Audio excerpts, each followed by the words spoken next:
নমস্কার বন্ধুরা, আজ আমি আপনাদের জন্য নিয়ে এসেছি চিলি এঁচোড়ের রেসিপি। খুবই হেলদি এবং বেশি তেল কনজিউম করে না। দেখে নিন নতুন স্টাইলের চিলি এঁচোড়ের রেসিপি। এর জন্য দুটো এঁচোড় নিয়ে নিয়েছি, একদম ছোট এঁচোড় যার বীজ হয়নি। এঁচোড়টা ভালো করে কেটে টুকরো টুকরো করে পিস করে ধুয়ে নিয়েছি।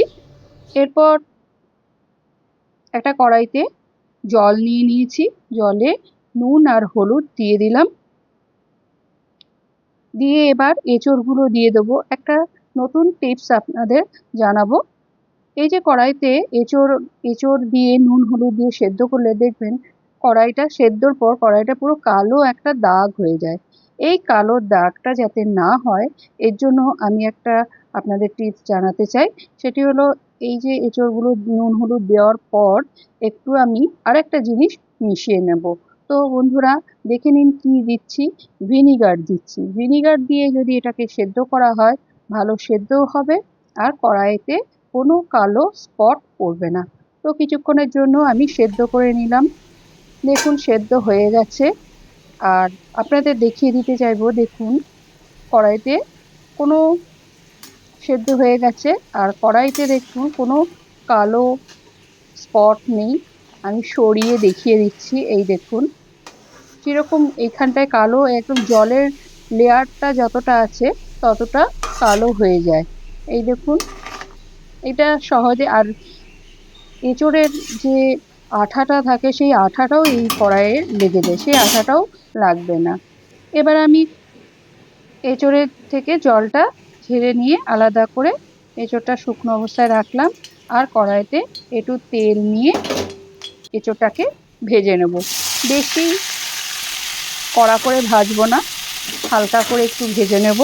তবে যেটা সবাই সাধারণত চিলি এঁচোড় করে থাকে, চিলি চিকেনের মতো, এঁচোড়গুলো এঁচোড়গুলোতে একটা কোটিং দেওয়া হয় ডিম আর কর্নফ্লাওয়ারের। সেই কোটিংটা আমি দিচ্ছি না, কারণ ওটা দিলে রিচ বেশি হয়ে যায়।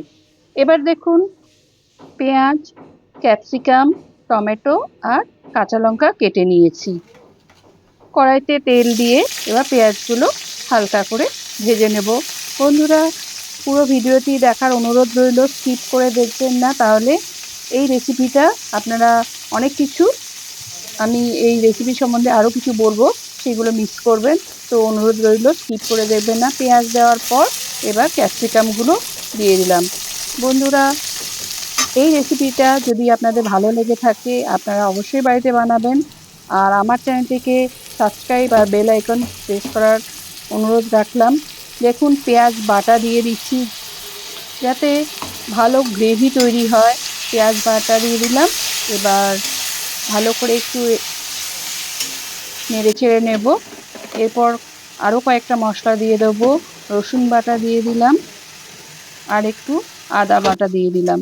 দিয়ে ভালো করে পেস্টগুলোকে মিশিয়ে একটু হালকা করে ভেজে নেব। এরপর আমি টমেটো কুচি দিয়ে দিলাম। টমেটো কুচিটা একটু নরম হতে হবে, তাই একটু মশলার সাথে ভালো করে ভেজে নিতে হবে। যতক্ষণ না নরম হয় ততক্ষণ এরমভাবে নাড়িয়ে যেতে হবে। দেখুন নরম হয়ে গেছে। এবার আমি দিয়ে দিলাম সয়া সস। বেশি সয়া সস দেবো না, কারণ এখানে এমনিতেই ভিনিগার পড়েছিল সেদ্ধর সময়, তারপর টমেটো আছে, তাই বেশি সয়া সস দিলাম না। এবার আমি সয়া সস দেওয়ার পর এঁচোড়গুলোকে দিয়ে দিলাম। দিয়ে ভালো করে কষিয়ে নিতে হবে যতক্ষণ না হালকা তেল ছেড়ে যায়। কষিয়ে নিচ্ছি। ধীরে ধীরে কষাতে হবে, যত কষাবেন তত টেস্ট বাড়বে। এখানে একটু ধৈর্য নিয়ে কষিয়ে নিতে হবে। কষানোর পর জল দিয়ে দিতে হবে, একটু একটু করে জল দিতে হবে। একসাথে অনেকটা জল দেব না, একটু একটু করে জল দিয়ে মশলার সাথে মিশিয়ে দিতে হবে। দিয়ে এবার দেখুন আরেকটু জল দিয়ে দিয়েছি। দিয়ে একটু ঢাকা চাপা দিয়ে দেবো।